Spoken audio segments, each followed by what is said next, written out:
स्वागत है एक बार फिर आप सभी का आपके अपने YouTube चैनल पीएस क्लासेस पर। तो दोस्तों, आज के इस वीडियो लेक्चर में हम बात करेंगे जिन छात्रों ने 12th क्लास केमिस्ट्री के प्रैक्टिकल से संबंधित टेंडल प्रभाव का टॉपिक तैयार किया है और इसका डायग्राम अपने चार्ट पेपर पर बनाया है। तो आज के इस वीडियो लेक्चर में हम बताएंगे उन छात्रों से एग्जामिनर द्वारा वाइवा में कौन कौन से सवाल पूछे जाएंगे और छात्रों को उन क्वेश्चनों का किस प्रकार से उनका आंसर देना होगा। ठीक है, तो चलिए शुरुआत करते हैं वीडियो लेक्चर की। देखिए स्टूडेंट, इस टॉपिक से संबंधित टेंडल प्रभाव से संबंधित वाइवा में जितने भी संभव सवाल एग्जामिनर द्वारा पूछे जाएंगे वो मैंने स्क्रीन पर समझाने के लिए पहले ही लिख रखे हैं। ठीक है, और आप लोगों को अब मैं इन क्वेश्चन को बारी बारी से पढ़ूंगा और आपको क्या आंसर देना होगा उन क्वेश्चनों का हाथ हाथ आपको बताता हुआ चलूंगा। तो चलते हैं, वीडियो लेक्चर शुरू करते हैं। तो देखिए स्टूडेंट, आपने टॉपिक तैयार किया टेंडल प्रभाव, डायग्राम आप स्क्रीन पर देख पा रहे होंगे। ठीक है, तो सबसे पहले जो एग्जामिनर द्वारा आपसे क्वेश्चन पूछा जाएगा तो यही क्वेश्चन पूछा जाएगा कि टेंडल प्रभाव क्या होता है। टेंडल प्रभाव क्या होता है? तो स्टूडेंट आप क्या जवाब देंगे इस क्वेश्चन का? सुनिए ध्यान से। जब प्रकाश की किरणों को किसी कोलाइडी विलयन से गुजारा जाता है तो विलयन में किरण का मार्ग प्रकाशित हो जाता है। बस मैं आप लोगों को एक बार फिर से रिपीट कर रहा हूं। जब प्रकाश की किरणों को किसी कोलाइडी विलयन से गुजारा जाता है तो विलयन में किरणों का मार्ग प्रकाशित हो जाता है। विलयन के इस प्रकाशीय गुण को हम क्या कहते हैं? टेंडल प्रभाव कहते हैं। बहुत आसान डेफिनेशन है, आपको समझ में आ चुकी होगी। ठीक है, चलिए मैं इसको लिख देता हूँ आप लोगों को। आप ये देखिए, इसको रट लें, इसको अच्छे तरीके से अगर पाएगा आपको अच्छे से करना है। ठीक है, तो क्या इसका आंसर होगा? देखिए आंसर में देख रहा हूँ सामने। जब प्रकाश की किरणों को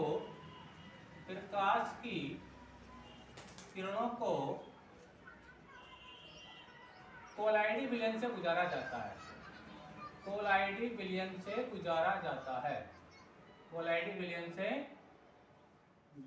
से गुजारा जाता है,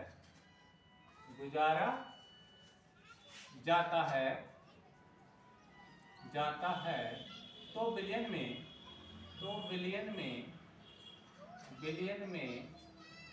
किरण का मार्ग प्रकाशित हो जाता है, प्रकाशित या प्रकाशीय हो जाता है। चलो प्रकाशित लिख देता हूं, प्रकाशित हो जाता है,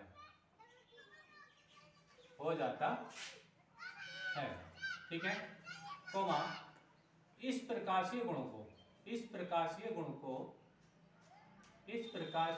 को टेंडल प्रभाव कहते हैं, टेंडल प्रभाव कहते हैं। उम्मीद करता हूं आपको समझ में आई होगी। अब देखिए मैं इसको आप डायग्राम से आपको समझा रहा हूं। देखिए स्टूडेंट, होता क्या है, ये एक पारदर्शी बर्तन है। पारदर्शी मतलब जिसके अंदर प्रकाश आर पार हो जाए। ठीक है, ये कोई पारदर्शी बर्तन, जैसे मान लो कांच का बना हुआ कोई बर्तन है। ठीक है, इसमें हमने क्या बच्चों? कोलाइडी विलयन को भर रखा है, कोलाइडी विलयन को भरा। ठीक है, हमने क्या किया बच्चों? कि इस विलयन पर हमने क्या प्रकाश को आपतित कराया। नॉर्मल प्रकाश जो सूर्य से आता है हमने उसको आपतित कराया। ठीक है, अब आपतित कराया तो स्टूडेंट ध्यान से आप देखें, यहाँ पर हमने क्या रखा? उत्तल लेंस रखा है। उत्तल लेंस रखने की क्या जरूरत थी? बस में किरण तो ऐसे भी पास हो जाएंगी जब पारदर्शी बर्तन है। तो बच्चों उत्तल लेंस की जरूरत इसलिए पड़ी क्योंकि देखो, अगर ये उत्तल लेंस ना होता तो प्रकाश की किरण आती हुई सीधी निकलती। क्या निकलती बच्चों? सीधी निकलती। बस में आप लोगों को तो एक्सपेरिमेंट इतना अच्छे से हो नहीं पाता। लेंस रखने से क्या फायदा हुआ? इस बात को समझे, लेंस रखने से क्या फायदा हुआ? कि उत्तल लेंस की विशेषता होती है बच्चों कि उत्तल लेंस जो किरणें एक दूसरे के पैरेलल आती है, समांतर आती है, वो उनके करता बच्चों केंद्रित करता है, उनको इकट्ठा करता है, करता बच्चों को इकट्ठा करता है। यानी यहाँ पे प्रकाश की इंटेंसिटी बहुत हाई हो जाती है बस में आप लोगों को। ठीक है, तो उत्तल लेंस का बस बच्चों यहाँ पे यही काम है कि किरणों को इकट्ठा कर रहा है, जिसकी वजह से यहाँ पे इंटेंसिटी प्रकाश की बहुत ज्यादा है। यानी प्रकाश यहाँ पे जो किरण का मार्ग है, किरणों का मार्ग जो कोलाइडी विलयन में जो प्रकाशित हुआ है ये बहुत तीव्रता के साथ हुआ है। ठीक है, और जिसको हम क्या कहते हैं बच्चों? जिसको हम प्रदीप्त शंकु के नाम से जानते हैं। यानी यहाँ से किरणें जो पास हो रही हैं बच्चों, इनकी इंटेंसिटी बहुत ज्यादा है, सारी किरणें यहाँ पे आकर केंद्रित हो रही हैं। ठीक है, जिसकी वजह से ये मार्ग जहाँ पे मैंने उंगली रख रहा हूँ ये क्या होता है? बहुत चमकीला हो जाता है बच्चों। क्या होता है? चमकीला होता है। और जो इसका जो कलर होता है बच्चों, नीले कलर होता है। कैसा कलर होता है? नीला कलर होता है इस कोलाइडी विलयन का। ठीक है, तो ये जो चमकीलापन इसके अंदर आ रहा है, किरणों का मार्ग में किरण का मार्ग प्रकाशित हो रहा है, तो यही घटना क्या होती है बच्चों? आपका टेंडल प्रभाव कहलाती है। बस आप लोगों को देखिए 10 मिनट है, देखिए जब प्रकाश की किरणों को कोलाइडिंग विलयन से गुजारा जाता है तो विलयन में किरण का मार्ग के साथ प्रकाशित हो जाता है। इस प्रकाशीय गुण को हम टंडन प्रभाव कहते हैं। यानी किरण इधर से आई, आने के बाद जहां से पास हुई थी यहाँ पे क्या हो गया बच्चे, चमकीला शंकु बन गया। इस क्या कहते हैं बच्चे, प्रदीप्त शंकु भी कहते हैं। अब ये आपको पता होगा लेंस रखने का क्या फायदा हुआ, क्योंकि किरणें जो एक दूसरे पैरेलल चल रही थी, इसने सारी किरणों को इकट्ठा कर दिया। इस टाइप से क्या करते बच्चे, इकट्ठा कर दिया, ताकि प्रकाश की इंटेंसिटी बहुत अच्छी हो जाए और यहाँ पे एक्सपेरिमेंट अच्छे से हो सके। ठीक है, यानी यहाँ पे जो इस लेंस की वजह से यहाँ पे जो शंकु बना, टंडन शंकु, बहुत उसकी जो चमक थी बहुत ज्यादा थी। ठीक है, अच्छा सेकंड क्वेश्चन क्या है बच्चों इस टॉपिक का। सेकंड क्वेश्चन देखिए, कोलाइडिंग विलयन क्या होता है। कोलाइडिंग विलयन क्या होता है, क्योंकि बच्चों जो कोलाइडिंग विलयन की जो घटना, सॉरी टंडन प्रभाव की जो घटना होती है वो कोलाइडिंग विलयन में होती है। तो जाहिर सी बात है आपसे पूछा जाएगा, वो ये याद रखना 100% पूछा जाएगा कि कोलाइडिंग विलयन क्या होता है। ठीक है, तो बड़ा आसान से इसका जवाब है, मैं बोल रहा हूँ ध्यान सुने, कि वह विलयन जिसमें विलय के कणों का साइज 10 एंगस्ट्रॉम से लेकर के 1000 एंगस्ट्रॉम तक होता है। ठीक है, आपको तो वह विलयन क्या कहलाता है बच्चों, कोलाइडिंग विलयन कहलाता है। याद रखें मैंने क्या कहा, कोलाइडिंग विलयन का आंसर बता रहा हूं, ध्यान सुने। आपको क्या कहना होगा कि वह विलयन जिसमें विलय के कणों का साइज 10 एंगस्ट्रॉम से लेकर के 1000 एंगस्ट्रॉम तक होता है, क्या कहलाता है, कोलाइडिंग विलयन कहलाता है। बात समझ आ रही है। या आप ऐसे कहते हैं, जिस विलयन में विलय के कणों का साइज 10 एंगस्ट्रॉम से लेकर के 1000 एंगस्ट्रॉम होता है, के बीच होता है, वह विलयन कोलाइडिंग विलयन कहलाता है। बात समझ में आई आप लोगों को। दूसरा क्वेश्चन भी आपको अच्छे समझ में आ गया होगा। ठीक है, बात करते हैं वास्तविक विलयन क्या होता है। वास्तविक विलयन क्या होता है, ठीक है, देखिए वास्तविक विलयन में बच्चों क्या होता है, मैं इसके एग्जांपल आपको बताऊंगा। वास्तविक विलयन बच्चों वह विलयन होता है जिसमें विलय के कणों का साइज 10 एंगस्ट्रॉम से कम होता है। यानी कहने का मतलब ये है, वास्तविक विलयन में क्या होता है, वास्तविक विलयन में, रियल सॉल्यूशन में क्या होता है, वास्तविक विलयन में, याद रखना स्टैंड, वास्तविक विलयन में की अगर बात करता हूं तो कणों का जो साइज होता है बच्चों वो 10 एंगस्ट्रॉम से क्या होता है बच्चों, कम होता है। 10 एंगस्ट्रॉम से क्या होता है बच्चों, कम होता है। वास्तविक आप लोगों को तो बस आपको इसके आंसर में क्या देना होगा, वास्तविक विलयन क्या होता है, तो आप बताएंगे बच्चों कि वह विलयन जिसमें विलय के कणों का साइज 10 एंगस्ट्रॉम से कम होता है, क्या होता है बच्चों, वास्तविक विलयन कहलाता है। ठीक है, और कोलाइडिंग विलयन क्या होता है, वह विलयन जिसमें विलय के कणों का साइज 10 एंगस्ट्रॉम तथा 1000 एंगस्ट्रॉम के बीच होता है। ठीक है, अच्छा क्वेश्चन नंबर 4 क्या देखिए आंसर है, टंडन प्रभाव कैसे विलयन में होता है। यानी टंडन प्रभाव कोलाइडिंग विलयन में होता है, मतलब इस विलयन में होता है कि इस विलयन में होता है। बस में आप लोगों को, आप मेरी बात समझ पा रहे हैं। आपसे पूछा जाएगा जो टंडन प्रभाव की घटना होती है वो कोलाइडिंग विलयन में होती है कि वास्तविक विलयन में होती है, तो ये तो आप स्क्रीन पर आप पहले से देख पा रहे हैं कि जो टंडन प्रभाव होता है बच्चों क्या होता है आपका, कोलाइडिंग विलयन में होता है। किसमें होता है बच्चों, कोलाइडिंग विलयन में। तो इस बात का आंसर आप समझ चुके होंगे, टंडन प्रभाव कैसे विलयन में होता है, तो आप आंसर दे सकते हैं किसमें बच्चों, कोलाइडिंग विलयन में होता है। बस आप लोगों को ठीक है। अच्छा अब आगे क्वेश्चन नंबर 5 क्या, टंडन प्रभाव वास्तविक विलयन में क्यों नहीं होता, यानी इस रियल सॉल्यूशन में क्यों नहीं होता। बात समझे आप लोग मेरी बात। यानी मैंने कहा कि कोलाइडिंग विलयन टंडन प्रभाव वास्तविक विलयन में होता है, लेकिन टंडन प्रभाव कोलाइडिंग विलयन में होता है, लेकिन वास्तविक विलयन में क्यों नहीं होता है। आपसे ये क्वेश्चन पूछा जाए, यानी टंडन प्रभाव वास्तविक विलयन में क्यों नहीं होता है। ठीक है, तो उसका आंसर आप क्या देंगे, तो आप उसका आंसर देंगे कि वास्तविक विलयन में टंडन प्रभाव घटना इसलिए नहीं होती है क्योंकि उसमें कणों का जो साइज होता है बहुत कम होता है। क्यों, टंडन प्रभाव की घटना होने के लिए कणों का साइज कितना होती है, 10 एंगस्ट्रॉम से लेकर 1000 एंगस्ट्रॉम के बीच होना चाहिए, क्योंकि वास्तविक विलयन में क्या होता है, कणों का जो साइज होता है बच्चों वो 10 एंगस्ट्रॉम से कम होता है। बस आप लोगों को तो यहाँ पे इसका आंसर हो गया। और अच्छे से क्लैरिफाई करके आपको बताऊं तो बच्चों, वास्तविक विलयन में वास्तविक विलयन में टंडन प्रभाव इसलिए नहीं होता, क्योंकि टंडन प्रभाव का जो मुख्य कारण है वह बच्चों प्रकाश का प्रकीर्णन। क्या होता है, प्रकाश के प्रकीर्णन के कारण टंडन प्रभाव की घटना होती है। लेकिन वास्तविक विलयन में कणों का जो साइज होता है बहुत छोटा होता है, जिसकी वजह से आने वाले जो प्रकाश है वो चारों तरफ फैल नहीं पाता। प्रकाश का फैलना किसी कारण से टकराकर प्रकाश का फैलना प्रकाश का प्रकीर्णन होता है, आप सब पढ़ा भी होगा आपने फिजिक्स में। ठीक है, लेकिन वास्तविक विलयन में कणों का साइज बहुत छोटा होता है, जिसकी वजह से क्या होता है, प्रकाश चारों तरफ को फैल नहीं पाता इन कणों टकरा करके। ठीक है, लेकिन अगर कोलाइडिंग विलयन की बात करें तो बच्चे इस वाले विलयन में कणों का साइज कुछ बड़ा होता है। ठीक है, यानी इनका साइज होता है 10 एंगस्ट्रॉम से और 1000 एंगस्ट्रॉम के बीच में होता है, एक साइज बड़ा होता है। तो प्रकाश जब इन कणों से टकराता है, कोलाइडिंग कणों से, तो टकराकर सभी दिशाओं में फैलता है।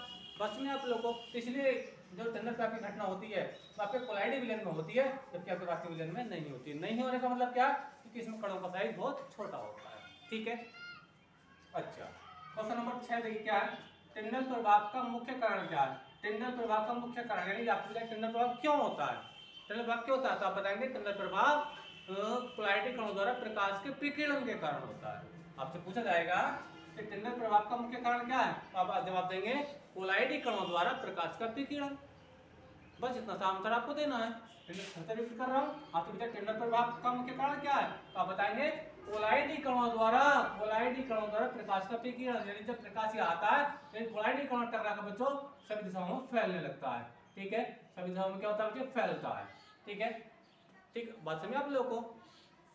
तो ये आपका आंसर हो गया, टिंडल प्रभाव का मुख्य कारण मैंने आपको बताया कोलाइडी कणों द्वारा प्रकाश का विकिरण करना। ठीक है, अच्छा क्वेश्चन नंबर 7 क्या देखिए, कोलाइडी विलयन का कोई एक उदाहरण बताओ। आपसे अगर एग्जाम पूछ लिया है कि वास्तविक विलयन की कोई एग्जांपल, जैसे पूछा जा सकता है कि टॉपिक अपना कोलाइडी विलयन पे चल रहा है, तो आपको पूछा है कि कोलाइडी विलयन के उदाहरण, बहुत सारे उदाहरण हैं आपने लाइफ में देखे भी हैं। आपने दूध देखा है, बिल्कुल कोलाइडी विलयन का उदाहरण है। ठीक है, आपने ब्लड यानी जो अपने अंदर खून होता है वो भी एक कोलाइडी विलयन है। ठीक है, यानी जो ठंड के दिनों में कोहरा आ जाता है, कोहरा भी कोलाइडी विलयन है। साबुन का जो झाग होता है वो भी कोलाइडी विलयन है। बहुत सारे एग्जांपल है बच्चों इसके। ठीक है, तो ये एग्जांपल में बता रहा था, किसके बता रहा था आपको, कोलाइडी विलयन के मैंने एग्जांपल आपको बताए। ठीक है, अच्छा कोलाइडी कणों का आकार कितना होता है, तो ये तो मैं अभी थोड़ी देर पहले आपको बता रहा था, जो मैंने कोलाइडी विलयन की डेफिनेशन बताई थी। तो कोलाइडी कणों का जो साइज होता है बच्चों कितना होता है, कोलाइडी कणों का आकार कितना होता है, तो बच्चों ये लिखा हुआ है, क्या लिखा हुआ है, ये 10 एंगस्ट्रॉम से 11 एंगस्ट्रॉम के बीच होता है कोलाइडी कणों का आकार। बहुत इंपॉर्टेंट बात है स्टूडेंट। ठीक है, कई बार ऑब्जेक्टिव टाइप में भी लगाना है बोर्ड एग्जाम में। ठीक है, कोलाइडी कणों का साइज कितना होता है बच्चों, 10 एंगस्ट्रॉम से 11 एंगस्ट्रॉम के बीच होता है। ठीक है, नेक्स्ट क्वेश्चन क्या है, क्वेश्चन नंबर 9, वास्तविक तथा कोलाइडी विलयन में क्या अंतर होता है। वास्तविक विलयन तथा कोलाइडी विलयन में क्या अंतर होता है। ठीक है, देखिए वास्तविक विलयन में क्या होता है, कणों का जो साइज होता है, अभी मैं एग्जांपल बताऊंगा वास्तविक विलयन के भी। ठीक है, तो वास्तविक विलयन और कोलाइडी विलयन में क्या अंतर होता है, वास्तविक विलयन तथा कोलाइडी विलयन में क्या अंतर होता है ये बताना आप लोगों को। तो बस इसके कणों का अंतर ये, बस देखो वास्तविक विलयन में जो होता है कणों का साइज होता है 10 एंगस्ट्रॉम से कम होता है, जबकि कोलाइडी विलयन में कणों का साइज होता है 10 एंगस्ट्रॉम से लेकर के 11 एंगस्ट्रॉम के बीच होता है। ये अंतर होता है।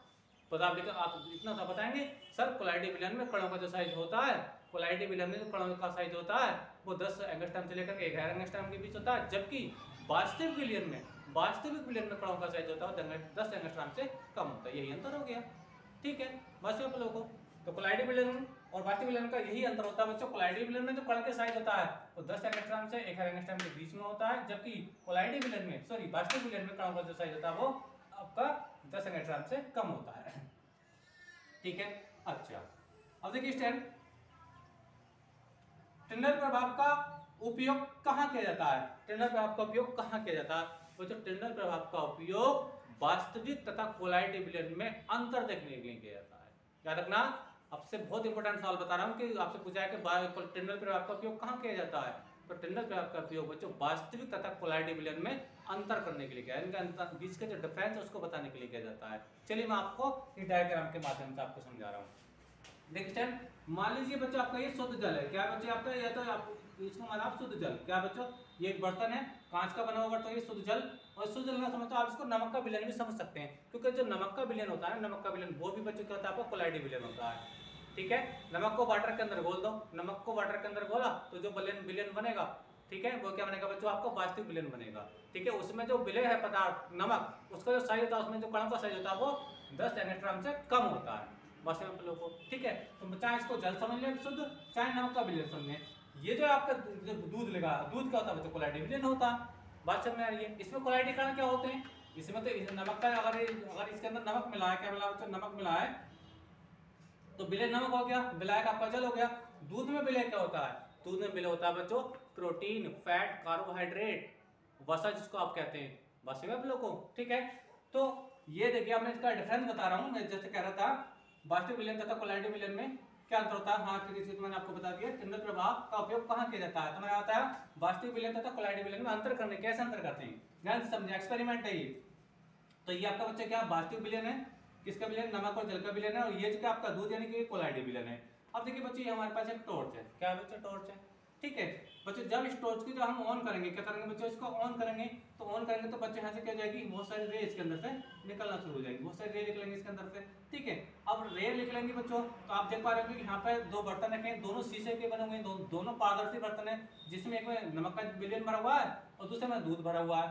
ठीक है, तो बच्चों जब ये किरणें यहाँ से इसके अंदर से पास होंगी तो इन किरणों का मार्ग यहाँ से दिखाई नहीं देगा, इन किरणों का मार्ग यहाँ से दिखाई नहीं देगा, जबकि किरणें इसके अंदर से पास हो जाएंगी। लेकिन जैसे ही किरणें पास होकर के आपके कोलाइडी विलयन में पास होंगी, कहाँ के बच्चे आपकी ये कोलाइडी विलयन से पास होंगी, कहाँ से पास होंगी बच्चे, ये कोलाइडी विलयन से पास होंगे, दूध में से निकलेंगी, तो इन किरणों का मार्ग यहाँ पर दिखाई देगा, यहाँ पे आपको उजाला दिखाई देगा। चाहे तो इसका एक्सपेरिमेंट अपने घर पे भी करके देख सकते हैं। शीशे के 2 गिलास लीजिए, एक में शुद्ध जल भर लीजिए, चाहे नमक का जल भर लीजिए। ठीक है, दूसरे में क्या है आपका दूध भर लीजिए। अब यहाँ से टॉर्च को मारेंगे, जब तो आप टॉर्च मारेंगे तो किरण इसमें आती जल्दी दिखाई नहीं देगी, जबकि इसके अंदर किरण आपको दिखाई दे जाएगी। तो ये जो मार्ग होगा ये प्रकाशित मार्ग होगा। ठीक है, तो ये आप पहचान पाएंगे, ये आप जिसमें किरण का मार्ग दिखाई देगा तो वो आपका क्या होगा, कोलाइडी विलयन होगा, जिसमें मार्ग दिखाई नहीं देगा वो आपका वास्तविक विलयन होगा। बस में आप लोगों को। ठीक है, तो इसीलिए मैंने कहा था टेलर प्रभाव का उपयोग कम किया था। टेलर प्रभाव का उपयोग बच्चों वास्तविक तथा कोलाइडी विलयन में अंतर करने के लिए, इनका अंतर देखने के लिए किया जाता है। ठीक है, अच्छा क्वेश्चन नंबर 11 क्या देखिए, टेलर प्रभाव कोलाइडी विलयन का कैसा गुण है। टेंडल प्रभाव कोलाइडी विलयन का कैसा गुण है, तो याद रखना टेंडल प्रभाव कोलाइडी विलयन का प्रकाशीय गुण है, क्योंकि इसके अंदर सारा फिनोमेना तो प्रकाश से ही हो रहा है। ठीक है, तो कैसा गुण है बच्चों, इसका आंसर आप यहां पे ले सकते हैं, क्या बच्चों, प्रकाशीय गुण। क्या बच्चों, प्रकाशीय गुण। ठीक है, तो यार इस बात क्वेश्चन मैंने आपको बता दिया, टेंडल प्रभाव जो होता है कोलाइडी विलयन का, इन कोलाइडी विलयन कैसा गुण है तो बच्चों ये प्रकाशीय गुण है। कैसा गुण है, ये प्रकाशीय गुण है। ठीक है, बस आप लोगों को। ठीक है, एक क्वेश्चन आपसे पूछा जा सकता है, उस पर लिखा नहीं है मैंने, आपसे पूछा जा सकता है बच्चों कि कोलाइडी विलयन समांगी होता है कि विषमांगी होता है। कोलाइडी विलयन समांगी होता है कि विषमांगी होता है, तो याद रखना बच्चों कोलाइडी विलयन जो होता है बच्चों आपका विषमांगी होता है। क्या होता है, विषमांगी होता है। क्या होता है बच्चों, कहाँ लिखता हूँ, चलो मैं यहाँ लिखता हूँ, कोलाइडी विलयन कैसा होता है बच्चों आपका, विषमांगी होता है, विषमांगी। ठीक है स्टूडेंट, और जो आपका वास्तविक विलयन होता है, यानी ये जो आपका मैंने बता रहा हूँ, तो ये जो आपका नमक का जल ये आपका वास्तविक विलयन है, और ये क्या होता है बच्चों, वास्तविक विलयन क्या होता है बच्चों, समांगी होता है। क्या होता है बच्चों, समांगी होता है। ठीक है, यानी आपका जो आपका कोलाइडी विलयन होता है बच्चों आपका विषमांगी होता है, जबकि जो आपका वास्तविक विलयन होता है वो आपका क्या होता है बच्चों, समांगी होता है। समांगी विषमांगी की पहचान कैसे करते हैं मैं आपको बता रहा हूँ बच्चों। जिस विलयन में उसके घटक अगर अलग अलग दिख जाए, जैसे नमक को अगर आपने नमक को जल के अंदर घोल दिया तो विलयन बन गया, लेकिन आपको जब नमक इसके अंदर घुल जाएगा तो नमक को और जल को आप अलग अलग नहीं देख सकते, अलग अलग नहीं देख सकते। ठीक है, जिस विलयन में उसके घटक यानी नमक और जल को अलग अलग नहीं देखते, ठीक है, तो ऐसा विलयन क्या होता है बच्चों, समांगी विलयन होता है। यानी जिस विलयन में उसके घटक अलग अलग नहीं देखे जा सके वो समांगी विलयन होता है। ठीक है, और जिस विलयन में उसके घटक अलग अलग देख लिए जाए, ठीक है, बच में आपको, तो वो क्या होता है बच्चों आपका कोलाइडी विलयन होता है। जैसे दूध है, दूध के अंदर क्या होता है बच्चों, फैट, कार्बोहाइड्रेट, प्रोटीन, बहुत सारे इसके अंदर बसीय पदार्थ होते हैं। ठीक है, और वाटर होता है। तो आप जब आपको दूध में नॉर्मली नहीं दिखाई देता कार्बोहाइड्रेट, ठीक है, लेकिन जब आप इसको माइक्रोस्कोप में सूक्ष्मदर्शी से देखेंगे तो फैट के जो कण होते हैं, फैट के कण जो होते हैं बच्चों वो आपको अलग दिखाई दे देंगे तैरते हुए जल के अंदर, सॉरी दूध के अंदर। ठीक है, तो इसलिए क्या होता है बच्चों आपका कोलाइडी विलयन जो होता है बच्चों आपका विषमांगी होता है, और जो आपका वास्तविक विलयन होता है बच्चों आपका समांगी होता है। ठीक है, तो ये क्वेश्चन भी बच्चों आप इसको याद कर लें स्टूडेंट। ठीक है, तो उम्मीद करता हूँ बच्चों ये सारे क्वेश्चन आपको अच्छे समझ में आ गए बच्चों, और इस टॉपिक से बच्चों यही सवाल आपसे पूछ लेंगे, आप इनका तैयार कर लेना। आपको विश्वास दिलाता हूँ 100% आपका वाइवा एक्सीलेंट होगा। ठीक है, तो वीडियो कैसा लगा कमेंट करके जरूर बताइए। चैनल पर नए हैं तो चैनल को सब्सक्राइब कर लीजिए। मिलेंगे नेक्स्ट वीडियो में किसी नेक्स्ट टॉपिक के साथ, तब तक के लिए धन्यवाद। किसी और टॉपिक्स का वीडियो चाहिए फिजिक्स केमिस्ट्री में तो मुझे कमेंट करके जरूर बताइए। Thank you.